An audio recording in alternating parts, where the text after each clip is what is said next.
To a great extent, one could argue that the entirety of the life we experience can be traced back to the direct results of the decisions we have made.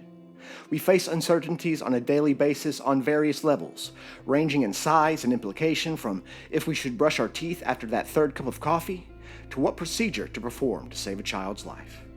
Some of these decisions we make consciously, and others are less consciously made. And some of these decisions stand to change the course of our entire lives, though we aren't even aware we're making them at the time. One decision that each of us must face at some point is whether we will approach our lives with a fixed mindset or with a growth-based mindset.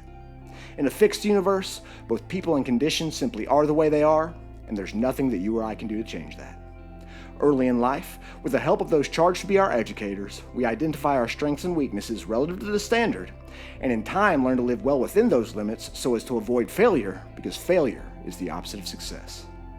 In this world of scarcity, the rich get richer, the poor get poorer, the big guy picks on the little guy, so it always has been, so it always will be.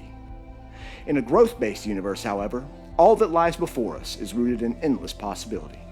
We don't study to pass tests to appropriately temper our expectations for the future.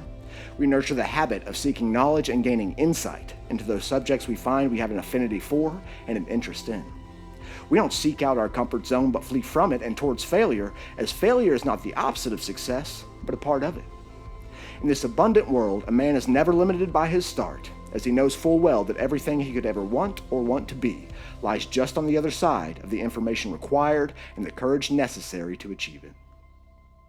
Almost as soon as, if not before, we enter our educational system, we of the Western world are taught and nurture a very fixed, linear, destination-based life ideology.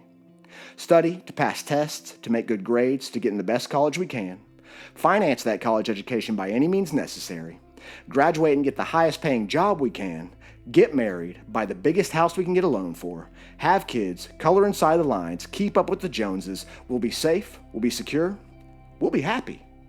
And while this certainly paints a pretty enough picture, the rub comes when we compare this philosophy to what we see present in the rest of this universe that we experience. When we look to the nature of the abundance found in the world around us, we find it not to be the fixed product of a linear narrative featuring unwavering progress from birth until arriving at some everlasting success. No, instead we find it to be born of an upward trending cycle of death and reformation. For no matter how bountiful a harvest may be, the dead of winter is always soon to come. And just as sure as the spring and summer too follow, so does life tend to grow back stronger than ever before. Once more, we see this trend paralleled in our greatest instances of material abundance, where success and wealth are rarely the byproduct of religious adherence to the status quo, and more often represent the manifestation of the vision of some great man or woman, pursued relentlessly to the criticisms of their family, peers, industry, and society, through failures, frustrations, setbacks, and sidesteps, all to see through that which no one else believed possible. The perfect intersection of their talent, their passion, their experience, and their ability to bring value to the marketplace. The author Carlos Castaneda once wrote that the difference between the true warrior and the common man is that the true warrior sees everything in life as a challenge. The common man sees everything in life as a blessing or a curse. Once more, Professor Leon Meccas paraphrased the famed biologist Charles Darwin by saying, "It is not the strongest of the species that survives, nor is it the most intelligent, but it is he who's most adapted to change." Humans are constantly evolving beings, and we exist in an ever-expanding universe. Your fulfillment does not await you in the comfort zone, for your mind, your body, yea, your very soul find their peace only within their own growth, evolution, and expansion, as it is such that most align them with the universe in which they exist.